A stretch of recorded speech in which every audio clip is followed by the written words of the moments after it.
Welcome to the 700 Club. Yesterday, the Federal Reserve announced its sixth interest rate hike this year. Couple that with rising food, gas, and heating costs, and some Americans are planning to forego a traditional Thanksgiving meal this year. Well, the president chose to ignore rising prices in his speech to the nation last night. 6 days before the midterm elections, he focused on political violence as a threat to democracy in America. Heather Sells has the details. In a high-profile speech Wednesday night, the president called on Americans to head to the polls and reject those seeking to undermine the elections. A vote is not a partisan tool to be counted when it helps your candidates and tossed aside when it doesn't. Citing the attack on House Speaker Nancy Pelosi's husband, he asked the nation to condemn political violence. We must, with one overwhelming, unified voice, speak as a country and say there's no place for voter intimidation or political violence in America, whether it's directed at Democrats or Republicans. Still, he singled out MAGA Republicans and former President Trump for promoting election lies. He has abused his power and put the loyalty to himself before loyalty to the Constitution. The president's critics say he has oppressed opposing voices and done little to unify the country. We have people that feel like their voices are not being heard and they're resorting to violence. A republic does not work that way. The president barely mentioned what polls show is foremost on voters' minds: rising prices. They just want to distract from the disasters they created. Wednesday afternoon, the Federal Reserve announced its sixth interest rate hike this year in an attempt to beat back the highest inflation in decades. As Thanksgiving approaches, turkey prices are up 20% and vegetables 10%. That is leading some Americans to cut back on their celebrations and even forego the traditional feast altogether. Without price stability, the economy does not work for anyone.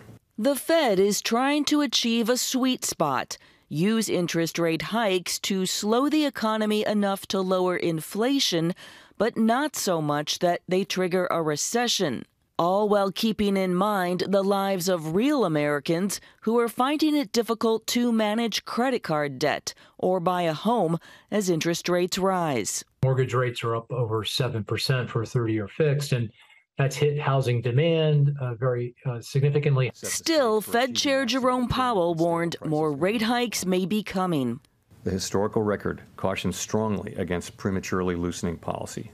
We will stay the course until the job is done. The Fed could raise rates again when it meets in December. In the meantime, voters must decide which party can best address not only the economy, but our country's political strife. Heather Sells, CBN News. CBN financial editor Drew Parkhill joins us now. So the president is talking about the future of democracy, but what do polls show most voters are concerned about? Gordon, I was going to bring out a list of polls, but it just got ridiculous. I mean, in every poll, every survey, as Heather mentioned, the economy and inflation are number one. Sometimes in the polls, they split it out and say, what's top for you, inflation or the economy? But when you put them together, especially, it's just way ahead of everything else. Now, Gallup, which is like the premier polling organization, released this in their politics letter just 2 days ago on Tuesday, and here's what they said. We have a graphic here. Current ratings of the U.S. economy and national satisfaction are the lowest Gallup has measured at the time of a midterm election over the life of these polling trends, starting in 1994 and 1982, respectively. And they went on to say congressional and presidential job approval are near their historical low marks. What that means is a few simple words: throw the bums out. And that's what's going on out there. Survey after survey has shown inflation's number one. And look, when people, Gordon, are going to the grocery store, when they're going to the gas station, when they're worried, can I buy new clothes that my kids need, or do I pay the electric bill, or do I buy food, or do we have a Thanksgiving this year? That's what's number one. Everything else is secondary because people's standard of living is going down. So that's the big issue. And the other thing is Republicans can say with justification, Democrats were warned by their own top economists. Larry Summers, Stephen Ratner, Jason Furman, and others said, don't do this, don't pass this big spending bill that they did in early 2021. They said, it'll lead, in Larry Summers' words, it'll lead to the biggest inflation in a generation. They passed it, and here we are. It didn't create the inflation, but it made it a lot worse. Well, what about the new spending bill? They just passed a bill to, well, actually, it was an executive action to help low-income Americans with heating bills this year. It seems like every time there's some kind of financial crisis, the response out of Washington seems to be, well, let's print more money. Don't they understand the better thing is to rein in inflation so that you don't have that increase in heating as opposed to let's do more government spending to give away to people? Well, that's a theory that, in political circles, is that they really don't have answers. Their answer for everything is either some sort of government help or more government spending or more government programs, rather than reining in the spending that caused it in the first place or helped cause it in the first place, as you said. Now, the Democrats will say, oh, inflation's a global phenomenon.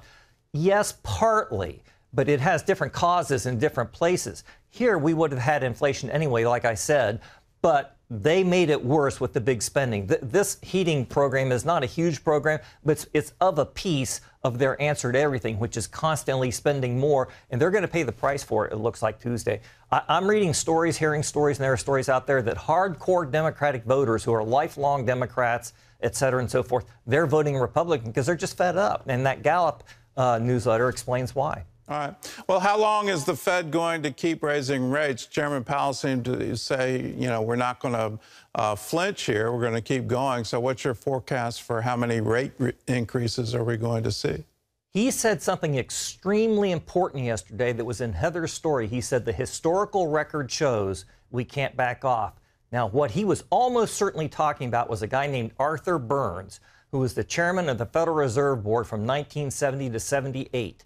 He is widely considered by many economists that he could have put the brakes on the inflation that took off in the mid-70s and then came back in the late 70s into the early 80s.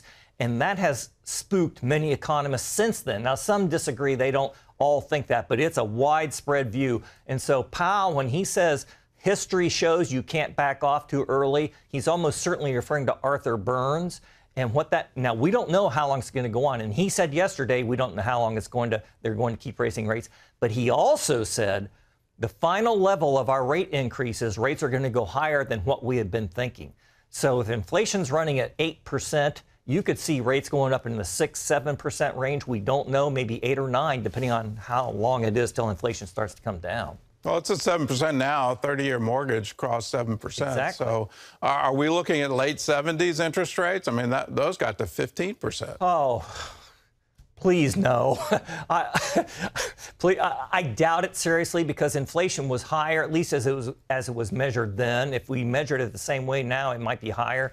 But I don't think so. I don't think we're going to get double-digit interest rates. I think the highest we might see would be 8 or 9 or 7 or something. We really don't know, and the Fed doesn't know. They're just going to keep going month by month until they think they've got a handle on things. But it's going to be well into next year. And right now, the bond market is signaling a recession, which hopefully they hope will slow down the economy. They're going to try to avoid a recession. I don't think they will. Well, back to history, Volcker was the answer to Burns, and he took us to 15.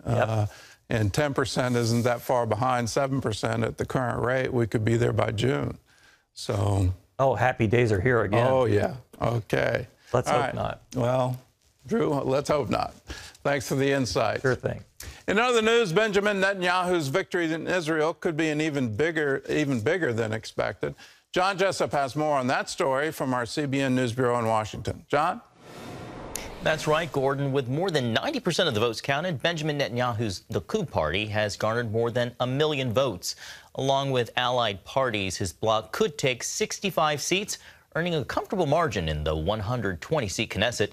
Once the vote is certified, Israeli President Isaac Herzog is expected to call on Netanyahu to form a government. Will have 28 days to do so. Netanyahu is said to already be in motion, putting the pieces in place for forming a ruling coalition. Well, drilling down on the numbers, Netanyahu's Likud party won about 32 seats in the Knesset. That means he now has to reach out to other parties to get a majority and form a government. Julie Stahl has this look at the likely partners that will join him.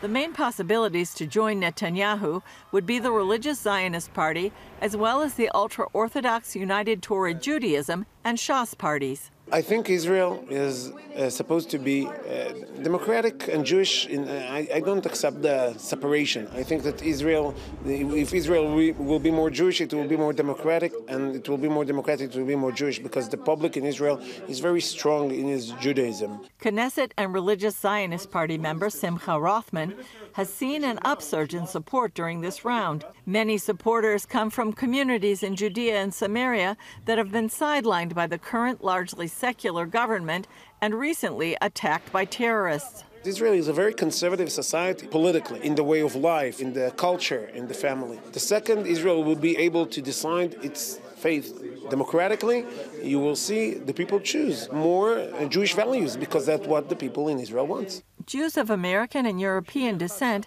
primarily make up the UTJ party. The main two goals, first of all, to promote the interest of the ultra-Orthodox society, to support it financially, to give, for example, exemption from the army for the ultra-Orthodox men, the ability to study Torah, the support for the institute, the education system. According to Gilad Malach of the Israel Democracy Institute, the party wants a stricter version of Judaism within society. And the second thing is they want to promote keeping Shabbat as a day that there is no market, no transportation, to be more strict regarding conversion issues to Judaism and other religious issues. Shas Party supporters are very diverse. The voters of the Shas Party comes from all over. We have votes from the Arab villages. We have votes from downtown Tel Aviv. We have votes from Jerusalem. We have across the country.